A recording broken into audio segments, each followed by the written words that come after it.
We talk a lot about tech, but what about the daily items in your classroom that can impact the mood and success of your students? We're getting physical and discussing how to build a classroom kit for students that can make a difference on this episode of the DIESOL podcast.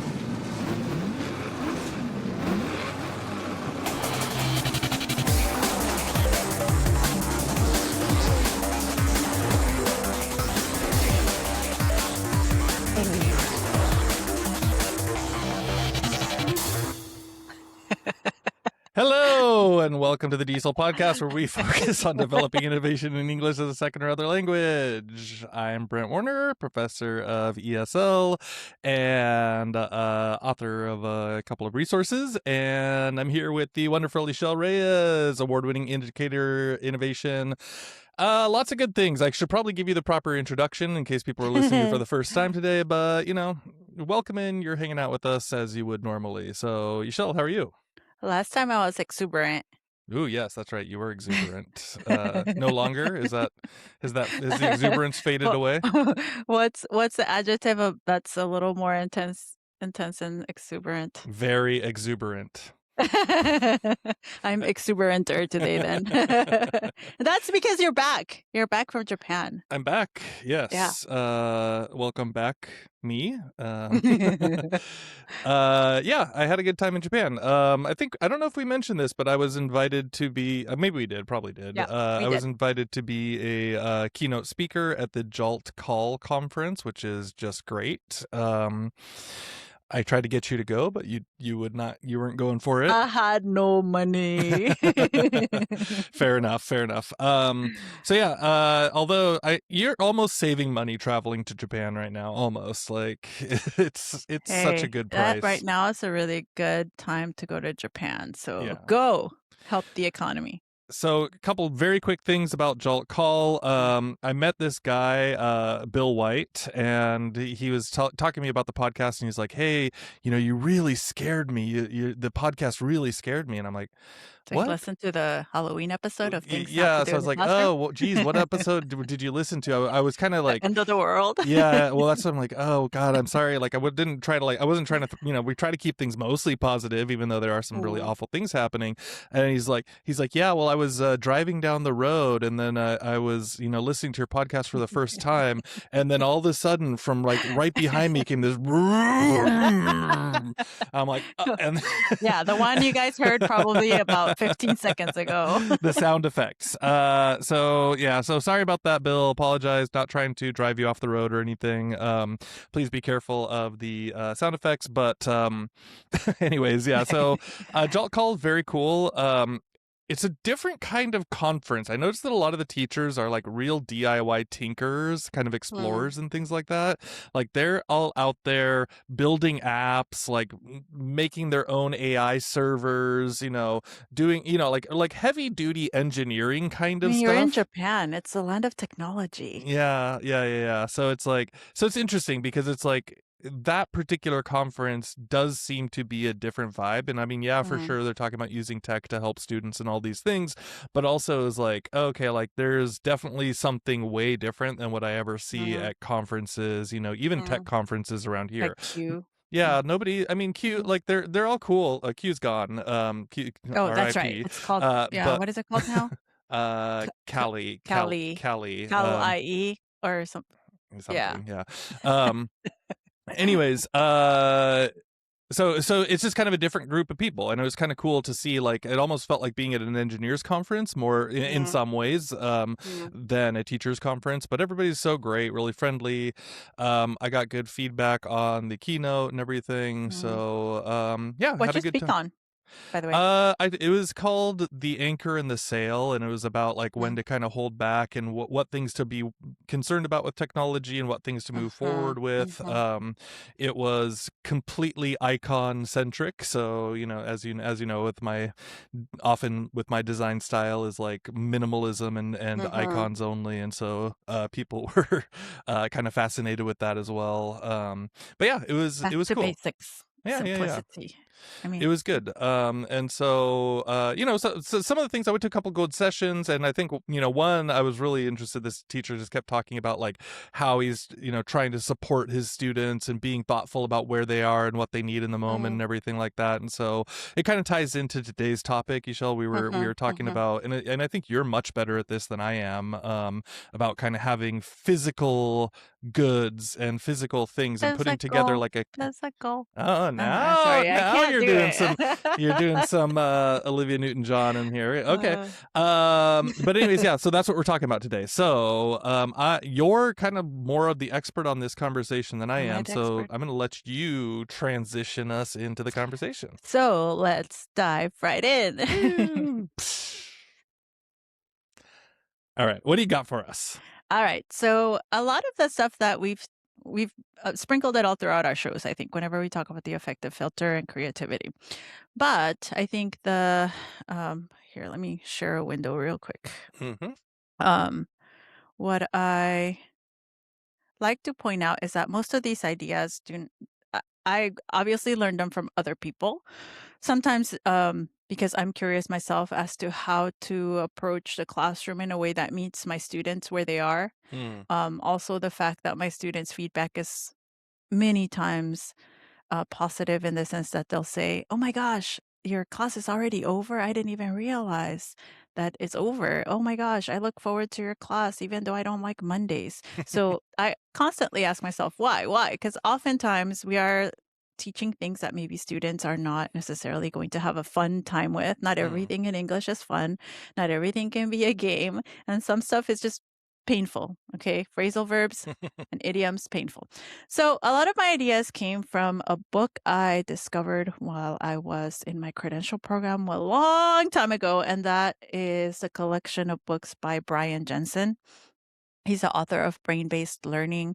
Um, he is not by far the only one out there. There are many others. This is just the one that I keep going back to. So if you search for brain based learning, you're going to find several other authors. But this is one that I always recommend to my students.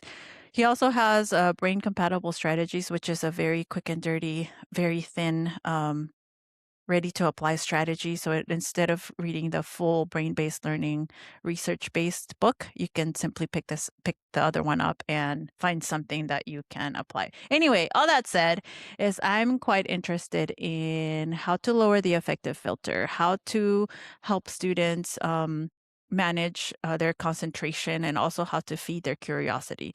So this is kind of where the idea has always been living in my Mm. brain. It's like, how do I make my students curious? How do I make them? I mean, you can't teach internal motivation, but how do you promote curiosity? Because the brain is curious, and the brain is going to want to search for solutions, search for problems. So, anyway, all that to say that Brian Jensen um, promotes the idea that kinesthetic pathways help students to rechannel their energy. So, in other words, students who might be distracted easily, students who might have extra energy or might be worried about other things, they need to be able to channel that energy so that it doesn't get in the way of their focus in the classroom, which can often manifest itself as not paying attention Mm. or actually acting out and bothering other students, right? Right. Yeah. And So you see that's that. You kind see of that a lot in the classroom, right? Where you're like, you might not recognize the signs unless you're like kind of training yourself to be mhm, looking for them. So a lot of times I'll overlook them, or I don't necessarily mhm, have it at front of mind. But I'm trying to get a little better at this, which is like, you see the wiggle, like the shaking mhm. foot, or The like tapping of the the tapping, pen. like all these little signs that show that the student maybe has some pent up energy that like needs to be released, right? And so that's kind of where we might be able to have some options for, hey, maybe there are some simple solutions to these things that we can help the Mhm. students take care of, instead of just saying like, stop tapping your foot, or whatever else it is. Or, you were talking in the pre-show about like the squeaky straw, right? Like they get the Starbucks cup Mhm. and they go, Yeah. Yep. like all these kinds of things. So those things can be very distracting, which, many teachers, especially, over the last several years, have really dealt with, like the fidget spinners and all these things they Mhm. consider to be distracting, but actually they can be calming for students in certain ways, right? Right. And I don't know, the audience probably doesn't know, and I don't know if you know, Brent, that before becoming a language teacher, I wanted to be a special education teacher, and I Mm, particularly wanted to work with communicative disorders. So I did have a little bit of training in spotting behavior that might become uh, a barrier for that student to meet whatever objectives we had to in the classroom. So that actually has helped a lot. And so for teachers who never had any kind of training but would like to know more, if you pick up any book on again, communicative disorders or behavioral psychology mm, and in children, they will go through lists of what kind of I don't know what they're called anymore, but it's the behavior that's exhibited by students that are struggling. mm. And you mentioned right now the sound of the straw, right? That in itself could be something that overstimulates a student. And again, you might think, oh, in children it's maybe easier to identify, but in adults, they have the same exact mechanisms, except now they've learned to mask them because they have to do adult things. Mm, And so one of the things that we forget is that having these mild activities like squeezing or pressing or stretching or tapping, or in some cases if it's not managed, it's tapping another student yeah. or tapping on a chair. That mild activity is helping the cortisol levels to decrease. So, as you said, these kind of movements and these kind of tools help to soothe any kind of hyperreactive nervous system, and that will help refocus students who might otherwise be distracted or anxious. And again, we don't know what our students come with to the classroom. It could be family issues. A lot of them might be refugees or newcomers. Kids or parents who are migrant workers, right? Right. So we don't know. Well, Um, and also I want to kind of keep mhm, in mind, like specifically for the language learner, right? mhm, We talk about this whole idea, but remember how much like there's a secondary level of stress, which is, surviving. I mean, yes, of course, if you're in an EFL context, there's one setting, but like if you're in an mhm, ESL context, and if they're kind of like living in America, for example, mhm. they're trying to navigate all of their life, in addition to learning the second language, in addition to learning, The all these other culture. the culture and all the things. And so it's like, so there's definitely a lot of room for, pent up stress, and, Mhm, like that might really be an issue. And so even just the ability to like, squeeze a stress ball or something like mhm, that, right, could be just the calming thing they need to be able to focus on, okay, now I'm just, learning this grammar point, or I'm just learning mhm, how to, write these, introductions or whatever else it is that they're doing. And mhm. so kind of keeping that in mind, that the language learning process itself is its own creation of stress, right? Like Right. any learning, but at the same time, like there's a lot of other parts that we often start to take for granted because we just kind of take, they're just there. And so worth keeping in mind. Yeah, and so I think it's worth talking about this topic because just like you and I had to learn to give a speech when we were probably in high school and in college, and we had to learn to manage our anxiety when we were speaking in front of someone, in front of an audience, and we have to also provide these tools for our students to be able to um, have self control and self management, right? Mm, And part of that is that the brain, like I said earlier, the brain is curious by nature. It likes to solve mysteries, it likes to solve puzzles, it likes to find answers to problems, and when that happens, the brain is rewarded with dopamine. And oftentimes some of these sensory items, fidgets, manipulatives, etc., those type of brain games reward the brain with dopamine, so the mm, student can now focus, and also it promotes curiosity, right? Promotes curiosity. And that's a different out of the box thinking, which oftentimes we overlook just because we think, oh, that student doesn't know how to think in this particular way or in the way that we expect them to think. But oftentimes they can see things um, through different eyes, through different lenses. Yeah. So what we're really talking Mhm, about here then in theory mhm, is like you can mhm, build a little box or like, mhm, you can go to, get a little basket from the dollar store or something like mhm, that. And then you can have like a handful of physical sensory tools that will mhm. just be on every desk, or like I guess if your students are sitting around a shared desk, or do you have access to it at the front of the room? Like what's the way that maybe people can access these things? Well, again, each teacher will have to make a judgment call on this, knowing their Mhm. audience, knowing the setup of their classroom, knowing how many students are in that classroom, and when you want students to have access to that. If it's an all day classroom, if you're going to want to have it out at a particular time, right before the break or right before you go into a particular, like an independent type activity where they might have to read. I don't know. It depends on the teacher, but I think Brian or Eric Jensen's, I said Brian Jensen, Eric Jensen's guideline is teach them that it's a tool, not a toy, that if the tool is not doing its job at supporting the brain and it's more disrupting it, then you might want to reiterate boundaries. Things that might distract others that might be soothing for the student, you might want to think about how you're going to. I mean, you can control what's in the box. You can put things in, you can take things out. You Yeah. can, whatever is going to serve a neurological purpose. So I oftentimes, when we have presentations, I leave some fidgets like the quiet type squishy toys on the table, but I remove clicky things. I Mm. remove things that require a lot of movement with the fingers because of course that's going to disrupt the student that's at the front presenting, and we don't want that either. So So you take the 1,000-piece puzzle, jigsaw puzzle out of the basket.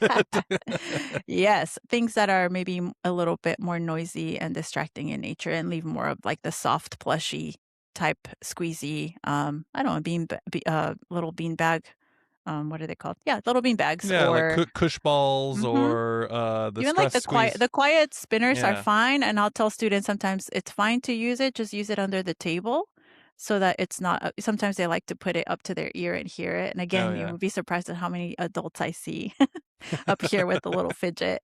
Um, but yeah, be you can use the tool, but also make sure it's not disrupting anyone. And also understand that we are talking right now about supplies that are extra. These are not pencils and paper and markers that you're purchasing. You're purchasing additional support for students. So oftentimes, I think all of the time, this comes from your own pocket. Yeah. So you don't want to be replacing things all the time. These add up. So establish some kind of guideline and let the students know that we take care of the things that we have in the classroom. It's our classroom. If we have cruddy supplies, we're going to work with cruddy supplies. If they're broken, then they're broken and they may not get replaced. So encourage students to take care of the items you have set out. And I always post little signs. It'll say something like, take care of us so we last longer, or keep us clean so others can enjoy. Little things like that, reminders. Now, how What? unclean do these things get? Because Well, let me show the go little. ahead. You got I'm the. playing over here with my squishies. These are, by the way, these are viral. They're just viral on the internet because they feel so good to squeeze. But these are like giant gummy bears. They They look like smell real good. gummy bears. Yes, and the thing is that I've actually, and I was telling you pre-show that I saw one of my adult students actually take a bite out of one of them, like looking straight at me, eye contact, full Like eye contact, holding took your a holding bite. your. Yes, and I said, "Oh my gosh!" So, yeah, and So you but do need to again, clean these things. So you so do need to clean these. your Mm-hmm. students, your full-grown adult students Mm-hmm. might stick these things in their mouth, is what you're saying. Put them on their face. You don't know. They do the same thing to pencils. They stick them in their nose. They stick them in their mouth. Their Mm-hmm. pens. You see it when they're taking tests. It's an Mm-hmm. anxiety thing that they do. It's like probably a pressure point. And again, it's a tactile thing. It's a biological evolutionary survival skill. I don't know. Yeah. You I'm sure see it's tied something to that, squishy, you got to touch it, right? That's the rule. but I gotta bite it. But I do like that. I mean, okay, so then we were also mentioning too is like, what are these things that are kind of helping them? Or if you were saying like you were seeing students kind of like maybe tapping themselves on the Mm-hmm. shoulder with like a ball or Like a something. stuffed, yeah, a stuffed And ball or. and so you were even saying that you've seen teachers who have those hooks that you can get, those like back Mm-hmm. hooks, like Like they're a kind of sensory, like a like. cane with a big pressure point, and you can kind Mm-hmm. of pull these points on your Yeah. back for pressure point things. So people are bringing all sorts of interesting things like Mm-hmm. that right into the classroom because they're for the student to have an opportunity to kind of move into Mm-hmm. that chill out zone, right? And again, if you're thinking about it, if you've ever gone, and I know we joked about this pre-show, but if you've gone into a place to get a massage, like a tension massage, or Mm, they're going to use the pressure points around your temples, around your shoulders, on your forearms to release some of that pent up tension. yeah. And so students will not, well, I'm going to say people, they're naturally going to tap those points when they're feeling stressed because that's where it's releasing some of the stress. And so even if you don't have those items to squeeze or etc., you can teach them to just tap, and that's a technique. Maybe we can Mm, talk about it another time, but tapping works during a test when you're not allowed to bring anything into the testing room. yeah. Tapping particular points will actually release some of that I feel like we've tension, talked about that and once or twice before. we may Yeah. have maybe Hmm. during the pandemic. But anxiety, you get rid of that anxiety, and it's a self-soothing mechanism. That's Mm, why, when you get a hug, and you're crying, people will tap you on the back. That's actually very soothing. It goes back to like our moms burping mm. us and tapping us to sleep. So again, getting deep into the weeds. There's lots to learn about all this Hmm. stuff. So awesome. So those are some of the kind of sensory things. We'll do a short section on the back Hmm. end with just some other useful things that you might want to add to your classroom kit. But let's take a quick little break. All right, Ixchell, guess what? Chicken butt. Chicken butt. Yes, there will be What? many chicken butts across the road. I'm going on tour, kind of. You're gonna drive over chickens crossing the road. I'm going to let them cross Brent's the road. going on a tour. Brent's going on a tour. Yeah. Is this a world tour? It's a U.S. tour, Okay, a US tour. going across America. So kind of it's kind of like a road trip slash Uh-huh. tour thing going on. I've got a couple of speaking gigs here and there. Taking it very Cool. lightly, but I am speaking at Michigan DIESOL, and Ah. there are a couple of other events and things going on, and Uh-huh. so anyways, I'm like, hey, I'm gonna do this thing. Maybe I can do a couple gigs as I'm going around. So Uh-huh. if you are at a school somewhere in the lower 48, I guess, and you're Hawaii. West, yeah, no, see, that's not part of the lower 48, and not Alaska. Sorry, guys, I love you guys. I love you, Hawaii and Alaska, but the car is not going that far. Anyways, if you're interested, October, November, I don't have all my dates set. So if you're saying, hey, we want to have you come in and maybe do a workshop or do a little speaking or, a half day thing or something like that, let me know. Reach out to me. I am possibly going through your neighborhood. And if I'm not and you want me to come, then I can maybe make it work that I can go through your neighborhood. I've got some flexibility on this trip. So anyways, tour in October, November-ish. Don't have everything locked down, but just throwing it out there to the world if that's interesting to somebody, and or if you say, hey, I live in a town you might be driving through, let's go get a coffee. I'm also down for that. But let's move back into the second half.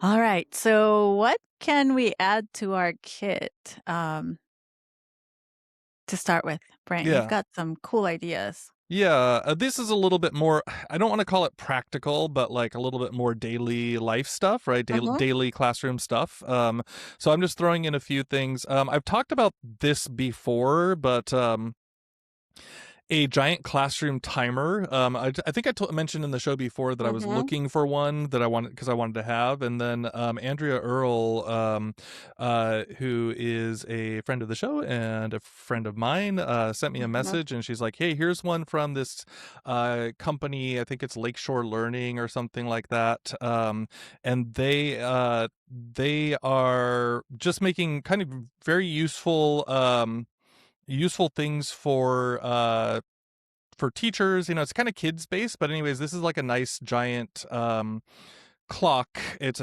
just a digital clock that you can stick onto Oh, any magnetic surface. So I wanted one that was battery powered, that was big enough for students to see. You can run classroom timed activities. You can have students do mm. speeches. They can see it from the distance on how much time they have left for everything. And so this is we'll have a link for it, but the giant classroom timer from Lakeshore Learning.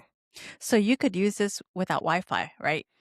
Oh yeah, it's totally not Yeah. Okay. Wi-Fi. So I might have to invest in one of those for Yeah, it's like my it's really traveling nice. assignments. Mm-hmm. It's I mean it's a little chunky. It's a little bigger Mm-hmm. than, Mm-hmm. the normal thing, but like that's the point, right? Is that you're Like, looking for something that, you can use.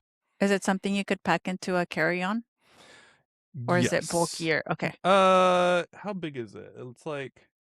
It's about the size. Well, let me see. I mean, it's on this link here, so it's about the size. I think it's about 8 inches, or let me see product details. Come on, I hate all these linky things. I don't remember exactly the size. Oh, it says Mm-hmm. it's about 8 inches wide. Oh, So okay. Eight yeah, inches wide. not Okay, not that's not not bad. huge, but big enough Like to a see book. from across the average room. Yeah. So Mm-hmm. with just giant digital numbers. So yeah, I think it's a pretty good option to have. It's not as cheap as I would have liked for just a simple digital clock, but at the same time, I think that this is big, Mm-hmm. it's Mm-hmm. easy, there's only a couple of basic buttons on it. It makes the beeps when the timer goes down. It's great. Mm-hmm. So yeah, that's it. Very One thing you could add. cool. Very cool. Okay, so I'm thinking right now of things that my students always gravitate toward, and that is um Rubik's cubes. Oh. Rubik's cubes never go out of style. Let me share here what I have. Are you able to see that? Mm-hmm. Yes.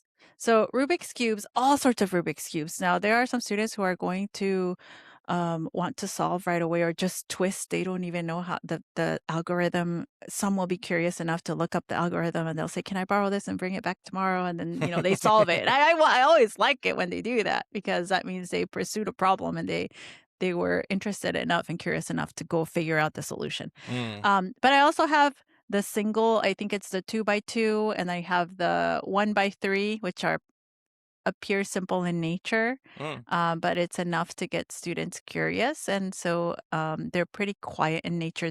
You're not fidgeting as much. And then recently I added magnetic pixel blocks. They're just little blocks. You can create figurines with them, but they're magnetic, so they stick together. They're pretty quiet. And I also have added the squishy version of the pixel blocks. Those you keep in a container and you just wash them with soap at the end of the day so they maintain sticky. But my adult students like to play with those and they're very quiet. And again, during a presentation, one of my very hyperactive students took them out and was playing with them on his name tag. He had a little name tag and he was sticking on them on there and paying attention, not distracting anybody. And I went and I took a picture of what he had built. So, I'm sensing a theme of like, hey, these seem like they're for kids, but guess what? Anybody likes them and anybody can use them. So absolutely. yeah. Yeah. Again, tangrams, those kind of puzzles the brain likes to play with. All right. We got a few more things to add. We'll, Mhm. we'll zip through these fairly Mhm. quickly, but I did think it's so dumb to say, like it's such an obvious thing to older teachers, but it's kind of faded out a little bit. Is just like have a stack of pens or pencils available for your students ready Mhm. for when they Mhm. walk into the room. They're obviously like you can go to the dollar store and pick up a bunch for super cheap, but if you wanted to kind of make it a little bit more fun, you could do something like Vistaprint and get some bunch of custom made ones that are like Mhm. Missy Shell's class or whatever else it is. Like, and so if you wanted to kind of I make it, love Justin Bieber, yeah, and well, then like they'll Oh, never there take you them go. away. Yeah. They'll always remain. Yeah, You'll never have to replace make them. sure that they don't steal them, right? That's good idea. Good idea, right? So maybe you could find if you want to customize it with ways that they're never going to steal them. Great. If you want to customize it with ways that you encourage them to take them and think about your class later, that's great too. But some custom pens and pencils, just having a stack. My Mhm, students are very, I put it up at the front. They always kind of say like, mhm. "Hey, can I borrow one?" Sure, absolutely, no problem. But like, just then it's not necessarily in the box, but it would be maybe more something they could Right. just grab and take from you when they need it. Yeah, I do the same, and I do highlighter colors, so they're bright and they gravitate to them. Hmm. You can also add, and I love these. These are the Mr. Sketch smelly markers. I learned about them when I was 8 years old and new to the United States. My Mm. teacher in third grade had them, and they're the markers that everybody wanted to use because they smell. They smell like different fruits, and of course they still produce them. They're pretty cheap to buy, especially during back to school season, which is coming up. So stock up on them. And I take them out whenever students, I have them write vocabulary words on the board or Mm. idioms. I mean, sorry, on a poster board that will hang up and keep throughout the semester. And the thing is that students will realize that they smell good, and so they'll start opening all the markers, and then pretty soon you'll see somebody with like a red mustache, an accidental red mustache. But it wakes them up Yeah. and it gets them excited to write something. You can also add adult coloring pages and colored pencils. That's a quiet activity that they can do on the side once they're finished with something, or if they need to be doodling while you're explaining something, or, it helps to Yeah. channel Yeah. energy. Cool. My next one maybe is a portable battery pack, so like a battery charger, battery charger Mm-hmm. thing. Mm-hmm. I have mixed feelings. Some people will have problems with this, some people will not need them, and some people go, Mm-hmm. actually, it's really useful. So Mm-hmm. if you're the person who thinks it's useful, like, you might have students walking into your class and they're just so distracted because their phone is not charging, or because, like I've Mm-hmm. seen students like get anxious about that, right? Which is its own set of problems. Mm-hmm. But if you're like, hey, don't worry about it, you can charge it right Mm-hmm. here. They have some of these classroom set ones that like you can charge them on at your teacher's desk, and then students can come and take them off of the Mm-hmm. charger and then charge their own, whatever. So anyways, a portable battery, like if you're in a setting where you don't have like charging capabilities easily Mm-hmm. accessible for most students, that could be an option to kind of keep them, you might have your own no phone policy or whatever else it is, like I get that, but I'm just saying if your setting is right for it, it might be nice, but do ask your school to provide these. Starts getting Mm-hmm. really expensive if you're trying to buy Yeah, your I own just batteries for I just everybody. use my old ones. I just put them in a box and they're welcome to come Yeah. use, or if sometimes they leave and they don't want to take theirs with them, so Hmm. they'll donate it. So that's another thing. Perfect. And of course, you should, I think, include the polymer squishies Mm, that I showed. There's yes. all sorts of shapes that you can get. And then if you don't want those because you have to keep them clean, you can add plush items, stuffed items. Balls work great because you can also use them to toss around the room. Hmm. It's not going to really hurt anybody, and they're easy to wash. Yeah, like it. Nice. Last bit, I do know some teachers that, bring in Mhm. things like protein bars, snacks, Mhm. candies, a few little things, nothing too heavy, nothing too big of a deal, but I do know some teachers who kind of make a Mhm. regular Costco run for some of those things. So, so if your students are just running out of energy, maybe you can just kind of help them out a little bit with Mhm. that. I'm never very good about bringing those types of things, but I do like the idea of building this kind of kit and having something Mhm. where it's like, okay, this is just the thing that people can access if they need it. So, Do you have your own classroom, Brent?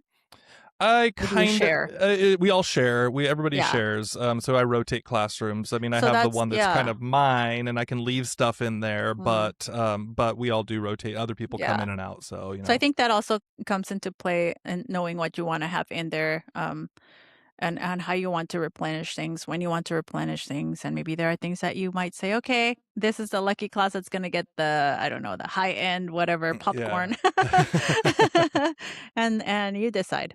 Cool. So go out there, build your own kit. Especially Shell, you were mentioning before in the pre-show, like now's Mm. a good time before Mhm. before back to school sales or all these things are going to be coming up. So take a look. You can pick up a lot of these things from the dollar store, from the dollar bin Mhm. elsewhere, all that type of thing. So keep an eye out. Mhm.